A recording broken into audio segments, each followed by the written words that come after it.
Vive le français! Bonjour les amis, j'espère que vous allez bien.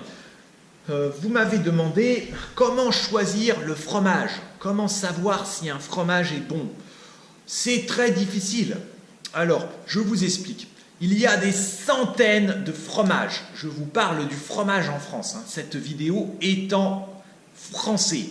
Je vais faire la vidéo en anglais après. Il y a des centaines de fromages en France. Chaque fromage a une appellation. Ça veut dire que ce fromage est fabriqué dans cette ville, est fabriqué à cet endroit. Donc ça, on dit une appellation d'origine contrôlée. Chaque fromage a une appellation. Vous devez connaître les fromages, vous devez connaître. Il y a plusieurs choses. D'abord, il y a le type de fromage. Il n'y a pas de bon fromage ou de mauvais fromage. Peut-être, moi, Georges, je préfère ce fromage, ce type de fromage. Toi, tu préfères cet autre fromage.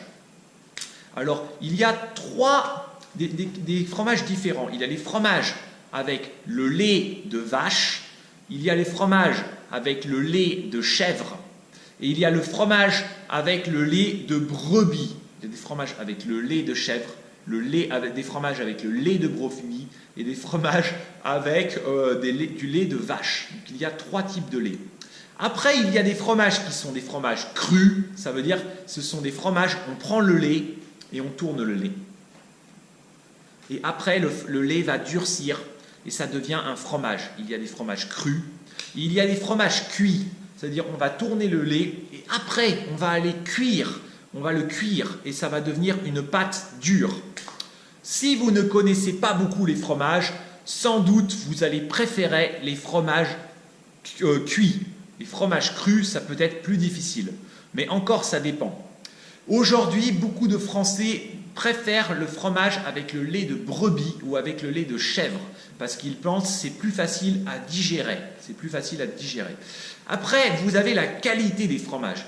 Donc, vous avez le type de fromage et puis vous avez la qualité des fromages.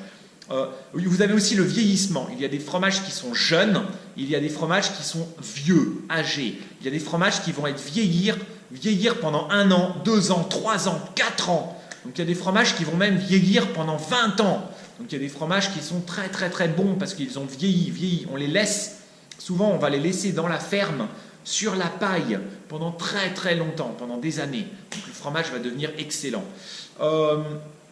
La qualité du fromage, souvent, cela dépend là où vous achetez le fromage. Si vous achetez le fromage en supermarché, ce sont toujours des mauvaises qualités de fromage, toujours du mauvais fromage, de mauvaise qualité. Mais peut-être ça va, peut-être il est bien. Pourquoi? Parce que le supermarché, ils achètent à des grands producteurs. Il n'y a pas de qualité de lait. Le lait ce n'est pas du lait de qualité.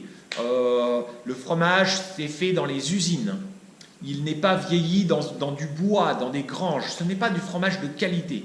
Dans les supermarchés, vous ne trouvez pas. Parfois, il est emballé dans le plastique. C'est dans les usines.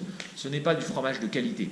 Et puis, vous avez le fromage beaucoup plus cher, que soit vous allez chez le fromager, alors là, c'est très cher, soit vous allez chez le fromager, soit vous allez chez le petit producteur. Chez le petit producteur, vous allez voir des fromages excellents. C'est le fromage vous allez chez le producteur. Il produit en petite quantité. Malheureusement, il y a de moins en moins de petits producteurs en France. Donc la qualité du fromage baisse beaucoup. Il y a de moins en moins de petits producteurs. Vous avez aussi des fromages qui sont des fromages mélangés, des faits par le fromager. Le fromager peut préparer des fromages. Il va par exemple mettre dans le fromage de la confiture ou mettre dans le fromage des oignons ou des amandes. Il va préparer des préparations avec un fromage et souvent c'est très bon. Il va fabriquer quelque chose. Il prend le fromage, il va mélanger avec de la nourriture, des ingrédients, des herbes, des épices. Et le fromage va avoir un goût différent. Du poivre, plein d'épices. Donc il y a des fromagers qui font comme ça, des fabrications un peu différentes. Voilà. Donc ça c'est le fromage. Quelques fromages très connus. Vous avez le fromage de chèvre, par exemple le Valençay ou le sel sur chair, le sel. Vous avez le camembert en Normandie qui est à base de... Voilà, vous avez le comté, je vous ai montré le comté, c'est très connu. Le reblochon qui est excellent, le reblochon. Le rocamandour, le picodon, le roquefort. Roquefort, sans doute vous n'allez pas aimer, mais le gruyère, Ce sont quelques fromages connus. Je pense qu'il y a peut-être 10 sortes de fromages qui sont connus, que vous devez connaître. 10 sortes de fromages. Vous devez connaître le comté, vous devez connaître le gruyère, vous devez connaître le fromage de chèvre, le crottin de chèvre, vous devez connaître le roquefort, vous devez connaître le camembert. Je vous montrerai tous les fromages, celui-ci, celui-ci, celui-ci, je vais vous montrer. Il y a au moins 10 sortes de fromages différents que tous les Français connaissent, ou beaucoup de Français connaissent. Ce sont les fromages que l'on trouve partout. Et puis il y a des fromages qu'on voit moins, ce sont des fromages plus rares, des sortes de fromages plus rares. Bon, je vous laisse. Quand vous allez au restaurant, vous avez un plateau de fromage.